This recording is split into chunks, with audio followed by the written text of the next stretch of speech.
daftar Bina Marga apa KTPN? Saya sekarang lagi ngerjain Bina Marga. Bina Marga. PU dulu, Pak. Saya ngejain jalur jalan dulu. Ini yang jadi keluhan itu drainase yang kecamatan pada sampai ke apa terminal Jalan Cagak itu. Hujan Tuh kecil sudah ada aja alat banjir. tuh. Tuh sudah ada alat tuh. Hari ini akan mengerjakan drainase. Ya, dari lokasi lingkungan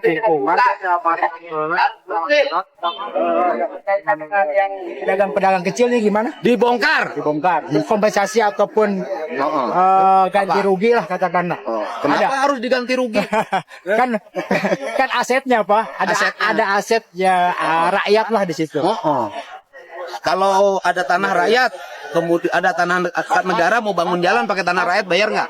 Iya kan ada ganti rugi lah katakan. Bukan, saya nanya. Kalau rakyat ada tanah negara lagi butuh tanah sama rakyat, bayar nggak ke rakyat? Ya bayar lah. Bayar, iya. Tapi kalau rakyat mah pakai tanah negara tanpa bayar. Kan rakyat negara tayanya kurang ya. Nggak bisa begitu. Logikanya salah, Pak. Jangan sekali-kali ngomong Bapak bahwa ini kan tanah negara, siapapun berhak mengisi. Loh, kan tidak semua orang kebagian. Iya. Ya tadinya mungkin rakyat ini karena memang ada aturan bahwa tanah yang yang tidak produktif ataupun lahan yang Enggak, kalau ini mah bukan tanah tidak produktif, Pak, daerah marka jalan. Ya, kalau marka jalan kita oke lah ya. Artinya tanah-tanah yang tidak produktif dipakai rakyat pun mungkin tidak masalah ya. Ya, tapi lamun naik dicokoti ku negara ku. Oke, selamat datang di channel King Cepi. Ya, kembali lagi kita akan membahas huru-hara yang saat ini masih berseliweran di kalangan masyarakat Jawa Barat tentunya ya. Soal demo yang ada indikasi ditunggangi oleh salah satu ormas. Ya, mungkin kalian juga punya pandangan tentang siapa sebetulnya ormas tersebut. Si Akang ini tadi salah satu entah orang tunggangan ataupun orang bayaran ya dari ormas tersebut. Yang jelas Kang Deddy pernah menjanjikan soal relokasi warga itu dipinta waktu jangkanya 2 bulan untuk merelokasi warga-warga yang menjadi korban penggusuran. Tapi kita lihat si Akang ini tadi baru 2 minggu aja udah demo lagi nih ke Kang Deddy. Ya, kita juga bisa menarik kesimpulan ya guys di sini bahwa sebetulnya masalahnya itu simpel. Masalahnya simpel, ini soal tarik menarik kekuasaan, soal tarik menarik kepentingan juga ya. Ya mungkin dengan adanya kebijakan-kebijakan dari Kang Deddy yang cukup yang saat ini dikatakan kontroversial oleh kebanyakan orang, membuat beberapa orang yang memiliki kepentingan di sana itu ngerasa terganggu. Jadi bagaimanapun caranya mereka entah bayar warga, entah menunggangi ormas ataupun lain sebagainya agar supaya semua kebijakan Kang Deddy ini secepatnya untuk digagalkan. Bahkan mungkin ada juga orang-orang yang sudah berpikiran untuk memakzulkan Kang Deddy ya. Tapi mudah-mudahan semua itu tidak terjadi ya. Inilah dunia birokrasi kita yang sejatinya. Sebetulnya birokrasi di negeri kita ini sudah lama bobrok ya. Makanya dengan kedatangan Kang Deddy ini banyak sekali mengupas kebobrokan-kebobrokan tersebut sehingga orang-orang ngerasa kepanasan, orang-orang yang memiliki kepentingan dan terganggu oleh semua kebijakan dari Kang Deddy ini ngerasa bahwa dirinya perlu nih untuk ambil tindakan, bahwa lahan basahnya udah diserobot nih gitu. Dan banyak lagi hal-hal yang lainnya yang memang menurut kita agak sedikit memalukan sih untuk menyaksikannya. Baik, kita lanjut.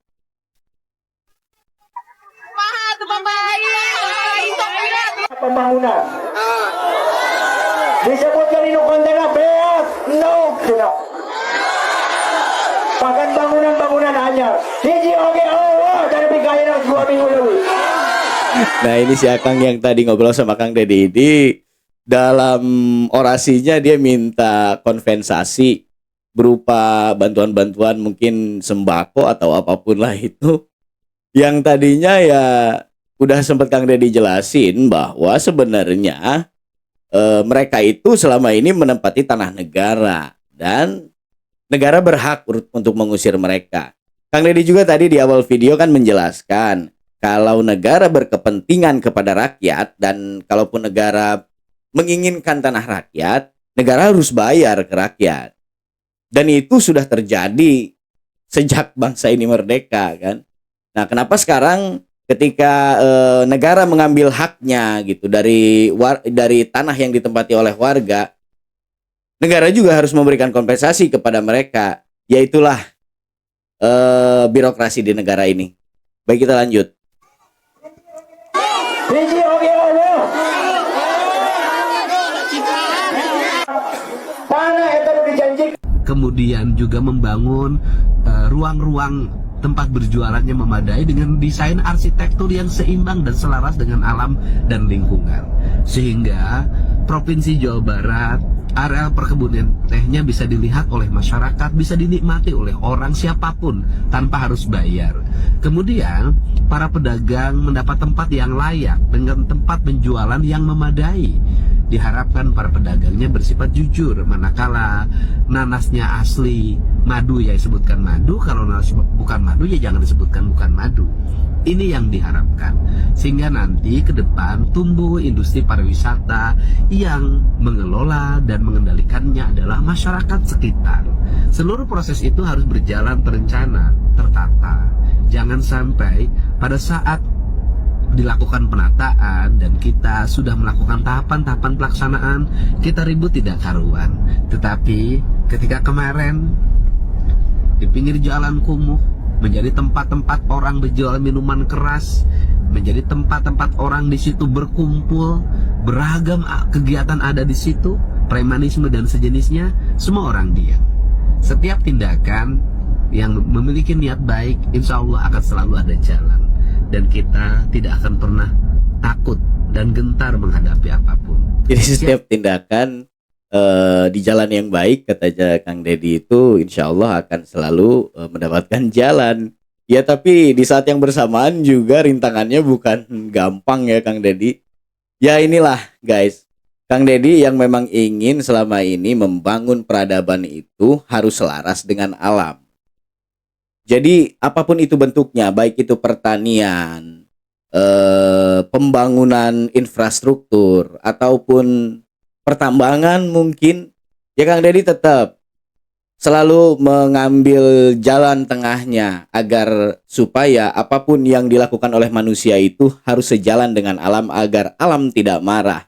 Ya sebenarnya banyak sih dari kita juga mungkin yang setuju dengan kebijakan-kebijakan ini, tapi ya bukan sedikit juga orang yang kebakaran jenggot, terutama orang-orang yang memiliki kepentingan atas apa yang selama ini mereka lakukan, dan saat ini Kang Deddy mulai mengganggu aktivitas mereka. Ya inilah alhasil, entah itu elit ataupun ormas yang memang merasa terganggu atas kebijakan Kang Deddy ini, ya inilah menunggangi masyarakat atau warga untuk demo. Dan ciri-cirinya juga ya mungkin nanti juga akan ketemu ya. Baik, kita lanjut guys. Apapun yang melakukan penyalahgunaan terhadap kawasan perkebunan dan hutan pasti akan saya tertibkan. Mau dia rakyat besar, mau dia rakyat kecil. Ketika melanggar aturan, bertabrakan dengan undang-undang, saya akan bertindak sesuai dengan kemampuan dan kewenangan yang saya miliki. Mari kita rawat dan jaga seluruh lingkungan di Jawa Barat agar Jawa Barat menjadi kembali. Nah, sebenarnya kurang apa lagi ya guys? Alam selalu diselaraskan dengan pembangunan hidup manusia. Undang-undang selalu diikuti oleh Kang Deddy. Tapi ya yang jadi pertanyaan besar kita itu, kenapa sih masih ada aja orang-orang yang memang kurang pro terhadap kebijakan-kebijakan Kang Deddy Mulyadi ini? Apakah memang negara kita ini ditakdirkan buat gini-gini aja gitu? Sekalinya kita nemu pemimpin yang memang sejalan dengan pikiran kita, ya inilah hasilnya. Pasti ada aja. Baik, kita lanjut guys. Hari ini ramai, banyak pihak yang membicarakan bahwa saya adalah gubernur konten. Artinya bahwa saya hanya bekerja demi konten. Pertama ingin saya jelaskan, bekerja sebagai gubernur tentunya harus ada tujuan, visi dan misi. Tujuan, visi dan misi itu harus bisa disebarluaskan pada masyarakat, termasuk kinerja gubernurnya harus diketahui oleh seluruh rakyat yang dipimpinnya. Dulu sebelum saya menjabat, gubernur itu menggunakan anggaran negara yang ada di Dinas Informasi dan Komunikasi. Judul anggarannya adalah kerjasama media. Itu salah satunya. Dikit-dikit lain juga masih banyak kalau saya buka. Di kerjasama media ini tujuannya apa sih? Tujuannya agar seluruh langkah-langkah gubernur, kebijakan-kebijakan bergubernur, pekerjaan-pekerjaan gubernur itu bisa dimuat oleh berbagai platform media. Platform media itu nanti menyebarluaskan dalam bentuk narasi berita, dalam bentuk tayangan gambar, Ya, ini bener banget maupun nih. tayangan video atau tayangan tulisan. Dan kerjasama media itu memakan biaya yang cukup besar. Saya sampaikan di Provinsi Jawa Barat per tahun hampir 50 miliar. Kalau Nih per guys, tahun jadi 50 perlu kalian tahu ya bahwa ternyata setiap daerah ya ada anggaran buat dana media, dan ternyata itu nilainya nggak sedikit guys, bisa sampai puluhan miliar. Nah, maksud Kang Deddy ini dengan semua apa yang dia lakukan, apa yang menjadi pekerjaan dia itu dikontenin, itu bisa memangkas anggaran untuk media di Provinsi Jawa Barat, yang artinya anggaran tersebut bisa kita alihkan untuk yang lain, infrastruktur mungkin, ataupun pembangunan sumber daya manusia, ataupun apalah itu yang lebih bermanfaat daripada selama ini anggaran di Jawa Barat itu hambur-hamburan yang memang efektivitasnya kurang gitu. Dan juga kalau menurut saya ya, konten itu ya penting sebenarnya untuk seorang kepala daerah, karena ya kita nih sebagai masyarakat ya bisa mengontrol transparansi dari pejabat daerah itu ya dari tayangan-tayangan di media sosial. Kita bisa tahu, kita bisa ngerti, oh nih pejabat kita ini lagi ngerjain ini, atau gubernur kita ini lagi menggarap ini gitu. Jadi sebetulnya membantu juga sih buat masyarakat. Tapi ya mungkin ya balik lagi tadi, ada aja yang kontra terhadap apa yang sebenarnya menjadi kebaikan guys. Baik, kita lanjut. miliar kali 5 tahun bisa jadi 250 miliar, belum digit anggaran yang lain. Kemudian orang menyebutnya anggaran untuk membangun citra pemerintah provinsi maupun citra personality gubernur itu Tuh sendiri. guys, kita juga perlu paham sebenarnya pemerintah daerah itu perlu citra juga. Yang di sini mungkin ada juga ya yang anti terhadap pencitraan pejabat-pejabat publik. Perlu kalian tahu bahwa sebenarnya citra itu ya bagian dari politik. Politik itu citra gitu. Ya kita nggak bisa lah milih seorang pemimpin tanpa kita tahu terlebih dahulu citranya. Lewat mana? Misalkan kita mau milih presiden nih. Saya orang Lampung nih. Dan presiden entah orang mana. Kita mana tahu ya citra seorang calon presiden itu seperti apa ya kalau bukan dari media. Jadi konten itu sangat membantu sebenarnya buat kita memilah dan memilih calon pemimpin juga, karena ya disitulah tertuangnya calon pemimpin kita yang bakal menentukan masa depan kita 5 tahun ke depan guys. Baik, kita lanjut. Secara kebetulan saya memiliki media sendiri. Ada YouTube, ada TikTok, ada Instagram. Nah, ketiga media ini saya coba untuk merekam apa yang saya lakukan. Dan saya sajikan di TikTok, di IG, maupun di YouTube. Dan secara kebetulan tayangan-tayangannya relatif ditonton. Itu hak orang untuk menilai baik negatif maupun teman-teman tahu sendiri ya kondisi kemarin ya, ada ada canaan Pak Gubernur, tetapi itu menjadi motivasi bagi saya untuk Pangandaran bangkit, ya, untuk Pangandaran sehat kembali. Tetapi bagi saya prinsipnya, walaupun kondisi Pangandaran tidak baik-baik saja, kesehatan masyarakat utama. Orang di Pangandaran berobat gratis, orang di Pangandaran nu gering tinggal daek gering, nak, anu orokan tinggal daek. Anu gering tinggal naik gering. Nah, jadi kalau mau sakit ya tinggal sakit aja, maksud beliau ini. Jadi pemerintah Kabupaten Pangandaran mungkin yang akan memberikan jaminan kesehatan buat warganya. Ya nggak didoain sakit juga kali ya, Bu. Oke, kita lanjut.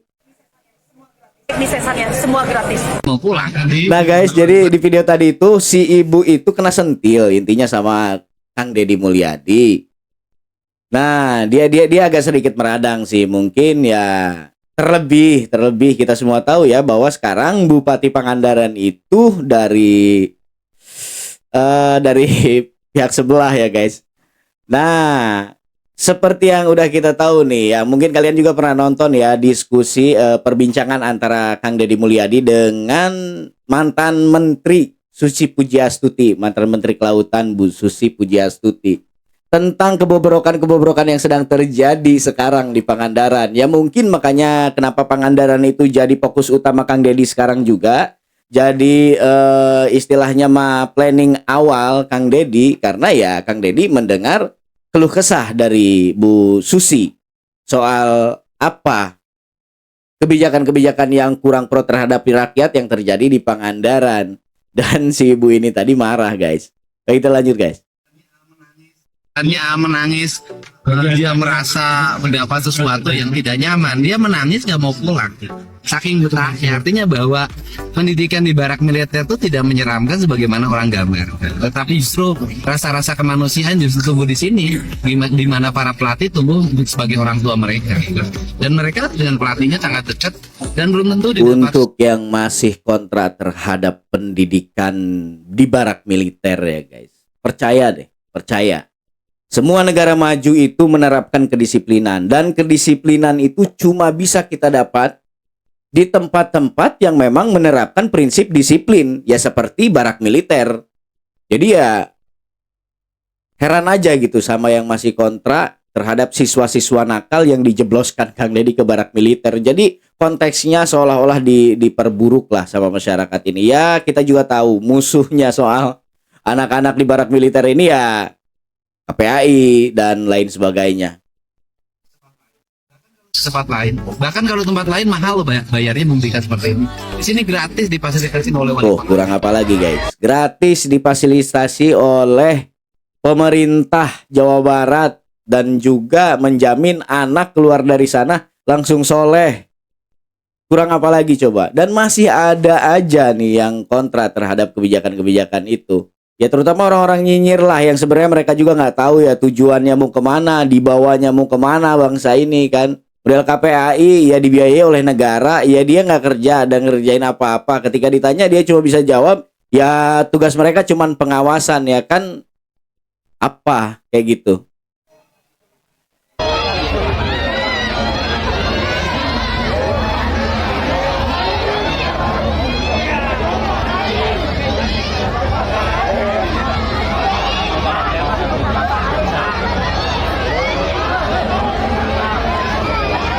Dan ini sang maestro kita yang sedang kunjungan ke Karawang disambut meriah oleh warga Karawang. Oke guys, segitu dulu aja ya videonya dari saya kali ini. Semoga saja kita semua sehat selalu ya, dan kita doakan selalu pemimpin-pemimpin yang bisa memajukan bangsa ini agar tetap dijaga oleh Tuhan sampai dia sukses melakukan apa yang menjadi niat dia. Baik guys, sampai di sini dulu. Sampai jumpa di video-video selanjutnya. Bye bye.